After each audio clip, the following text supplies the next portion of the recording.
This is you. These are your cold iron bars, and this is your jail cell. You have, whether you know it or not, committed crimes punishable by death, and it's not looking good for you. If the judge is as tough as you've heard, you'll likely spend the rest of your days rotting away in this cell. And then when the time comes, you'll be dragged off to the chair. Day after day rolls by, and the reality of this place starts to set in. You're surrounded by people, yet you still feel lonely. No one here cares about you. Everyone here has the same problem you have, but there's still no sympathy. After a few days, however, you start to adjust. You make some small talk with one of the guards, you begin to find your place amongst your inmates, and you start to think, maybe living like this isn't so bad. As the court date approaches, you start to think more and more about it. You think more and more about that chair, more and more about the judge. You think how unfair it all is, how no one told you these crimes were a death sentence. You were just having fun, but these thoughts and worries are promptly interrupted by a man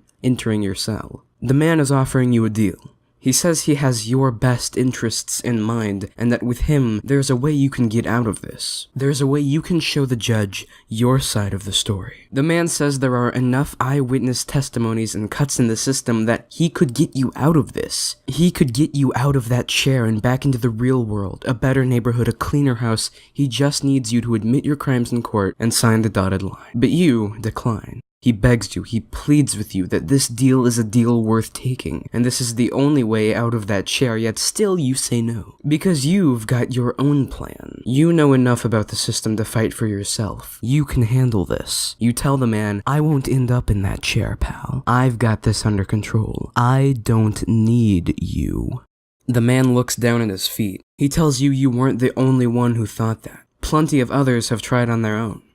You look him in the eyes and tell him for the last time, no. The man reluctantly leaves the cell and talks with the guard for a few minutes before walking down the hall. The inmates congratulate you. They tell you that you're better off this way, and with a confident smile, you head to your cot and bed in for the night.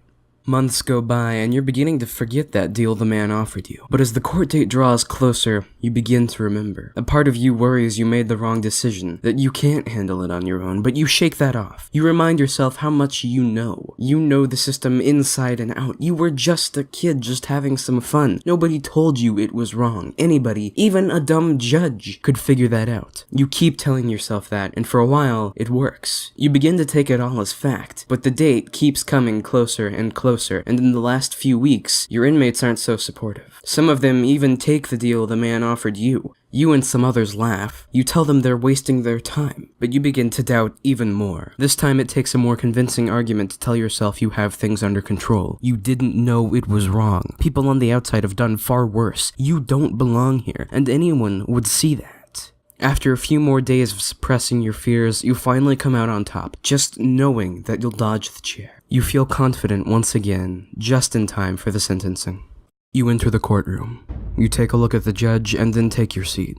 After a few moments, all confidence is lost. You have no time to defend yourself.